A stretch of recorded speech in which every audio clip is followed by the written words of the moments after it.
दौलत थाने से निकला, आगरा में एतमाद दौलत थाना है, वहाँ से निकला।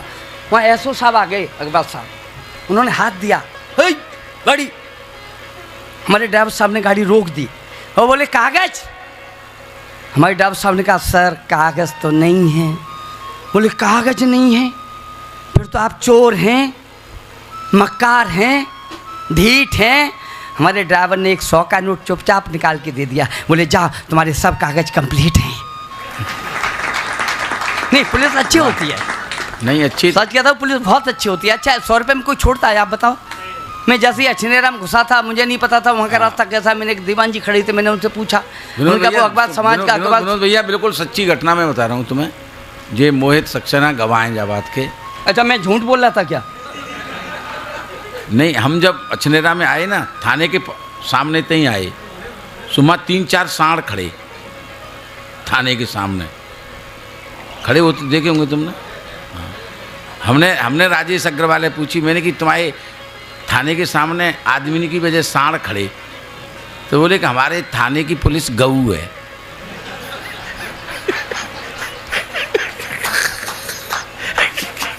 ताली बजाए थे नहीं, वो सांड वहीं खड़े रहे थे कि तुम्हें सूंघने लगे थे। हाँ सुनिए, आइए मैं जोड़ता हूँ आपको। तो मैं वहाँ से जैसे निकल के आया, मुझे नहीं पता था कि अकबर समाज की है, अकबर धर्मशाला की रास्ता किधर से। मैंने उनसे पूछ लिया, मैंने कहा दीवान जी, बोले हाँ सर। मैंने कहा वो अकबर धर्मशाला की रास्ता किधर से है? बोले किसी आदमी से पूछो।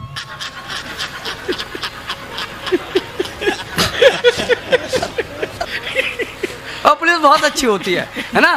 वो कोतवाल साहब का फोन आया, राजयोगी आज आप कोतवाली तशरीफ लाइए। लड्डू भाई तुम सुना, कोतवाल साहब का फोन आया, राजयोगी आज आप कोतवाली तशरीफ लाइए।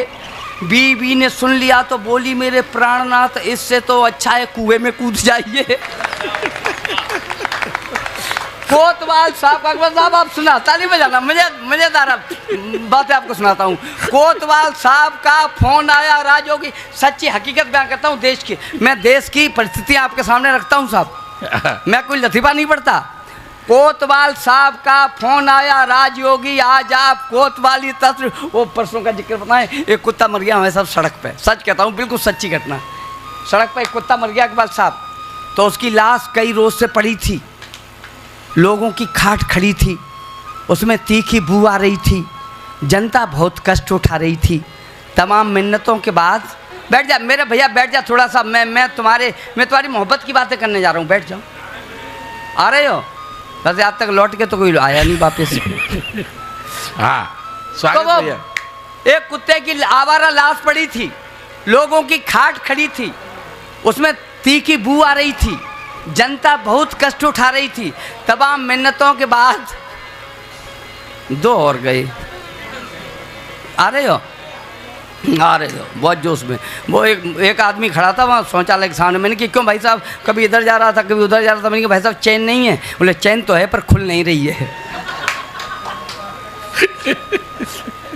तो वो उसमें तीखी बुआर, एक कुत्ते की लाश पड़ा। सुनना साहब, जुड़ना मुझसे, ऐसी कविताएं आपको शायद पर यूट्यूब पर ढूंढते रहोगे। एक आवारा कुत्ते की लाश पड़ी थी, लोगों की खाट खड़ी थी, उसमें तीखी बू आ रही थी, जनता बहुत कष्ट उठा रही थी। तमाम मिन्नतों के बाद एसडीएम महोदय ने 2 सुरक्षाकर्मी जुटाए थे। बेचारे पुलिस वाले मरे हुए कुत्ते को कंधों पर उठाए थे। बेचारे पुलिस वाले मरे हुए कुत्ते को कंधों पर उठाए थे। तभी एक लड़के ने अपने पिताश्री से पूछा, पापा ये तो बड़े सीधे साधे हैं, ये पुलिस वाले मरे हुए कुत्ते को कंधों पर क्यों लादे हैं?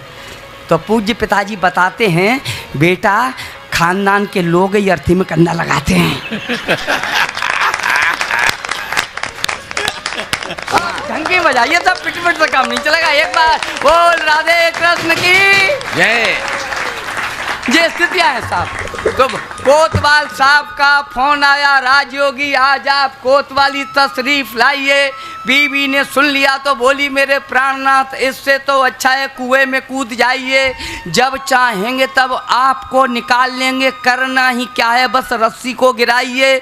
और घर में रुपए नहीं, घर में रुपए नहीं, 5 कोतवाली से निकालने को 500 की एक गड्डी चाहिए। वाह वाह वाह वाह। ये स्थितियाँ साहब। आइए मैं 4 पंक्तियाँ पढ़ता हूँ आपके इस पंडाल में। वैसे तो साहब बातें बहुत सी हैं, देश की स्थितियाँ इतनी ख़राब हैं। कल एक इंटरव्यू हुआ साहब टेलीविज़न पर, आपने अगर देखा हो आज तक पे, एक रेलवे कर्मचारी की एक जगह आई थी, एक वैकेंसी केवल, उस पर एक, सुन लिया साहब, सुन लीजिएगा, मुझसे जुड़ जाइए प्लीज़, मैं आपके लिए आया हूँ। एक इंटरव्यू हुआ साहब, उस पर एक क्रॉसिंग, रेलवे क्रॉसिंग पर चतुर्थ कर्मचारी की जगह थी, उसका इंटरव्यू हुआ अकबर साहब। उससे पूछा गया, सपोज करो आप पुलिस चौकी पर खड़े हैं, बैठे हैं, और उधर से उसी एक ही पटरी पर 2 रेलगाड़ियां आ गईं, तो आप क्या करेंगे? उसने कहा सर हम वो सिग्नल होता है ना, उसे गिराएंगे ही नहीं। बोले सपोज करो मत, सिग्नल है ही नहीं। बोले सिग्नल नहीं है तो फिर हम वो टॉर्च मिलती है ना, वो टॉर्च जला देंगे लाल। बोले सपोज करो टॉर्च भी नहीं है। बोले सर वो तो लाल शर्ट मिलती है रेलवे में, हम वो शर्ट हिला देंगे। बोले सपोज करो लाल शर्ट भी नहीं है। उन्होंने कहा सर तो वो लाल गमछा मिलता है गले में डालने के लिए रेलवे कर्मचारी को, उसे हिला देंगे। बोले सपोज करो गमछा भी नहीं है। बोला सर फिर हम एक बस्ती में जो पास होगी वहाँ जाएंगे और वहाँ से आदमियों को बुला के लाएंगे। बोले आदमी क्या करेंगे? बोले लाशें क्या हम अकेले उठाएंगे? अरे वाह वाह वाह वाह। ये सब स्थितियाँ हैं देश की। आइए मैं 4 पंक्तियाँ पढ़ता हूँ, सुने। आपने राहुल जी की बात की थी, सुनना। राहुल जी से, अकबर साहब आप सुना, मैं आपके लिए आया हूँ। राहुल जी से, देखिए आप विवेकशील लोग हैं और आपकी विवेकता का पर्चा लगा, अगर समझ में ना आए तो इसलिए ताली बजा देना, जिससे पड़ोसी ये समझे हाँ इनमें ज़्यादा दिमाग है। स्वागत। राहुल जी से हमने पूछा, सुना अकबर साहब, सुने आप। राहुल जी से हमने पूछा आपने शादी क्यों नहीं की? राहुल जी से हमने पूछा आपने शादी क्यों नहीं की? राहुल जी ने हमें पलटकर फौरन एक नसीहत दी, बदनामी का डर था, मेरे खानदान का बड़ा नाम है, शादी करना इस दुनिया का सबसे ज़्यादा कठिन काम है। शादी करना इस दुनिया का सबसे ज़्यादा कठिन काम है। भारतवर्ष जोड़ सकता हूँ, शादी की औकात नहीं है। एक लुगाई को खुश रखना सबके बस की बात नहीं है। अगर नहीं विश्वास देख लो, नाक नकेले डाले हैं, एक लुगाई नहीं संभाल सका वो पूरा देश संभाले है। वाह वाह वाह वाह वाह वाह वाह वाह वाह वाह वाह वाह वाह। अगर नहीं विश्वास देख लो, नाक नकेले डाले हैं, पत्नी नहीं संभाल सका वो पूरा देश संभाले है। समझदार जोखिम नहीं लेते, उठा लेना पंक्तियाँ, समझदार जोखिम नहीं लेते, योगी जैसी मौज मना लो। अटल बिहारी जी कह गए हैं दूध पियो पर भैंस न पालो। अब आपको बहुत अच्छे लोग हैं। एक बार सब मैं हरिद्वार गया, मैं एक कविता सुनाऊंगा आपको बहुत अच्छी सी। आप लोग जो कहेंगे कि आपने रात काली की तो आपने क्या सुना, जो लोग चले गए हैं वो प्रायश्चित करेंगे, यूट्यूब पर भले सुन लें। सुनना, मैं हरिद्वार गया, दादा आप सुन लेना, मैं प्लीज़, बस उठना मत। नहीं आप जा रहे हो, अब क्या वो क्या करें, वो उनका जमाना होता, उनकी सरकार होती, मनमोहन, क्या नाम था उनका, मोरारजी देसाई। हाँ मोरारजी देसाई की तो हम आपसे नहीं कहते, अब तो जाना तो पड़ेगा ही। अब आप चलिए शॉप पर। अच्छा हाँ ठीक, बैठो, हम बैठ। अरे बहुत बहुत बुजुर्ग लोग हैं। हाँ सुनिएगा, आनंद लेना। मैं हरिद्वार गया था, सच कहता हूँ साहब, और हरिद्वार में एक आश्रम में घुस गया। लड्डू भाई आप सुनना,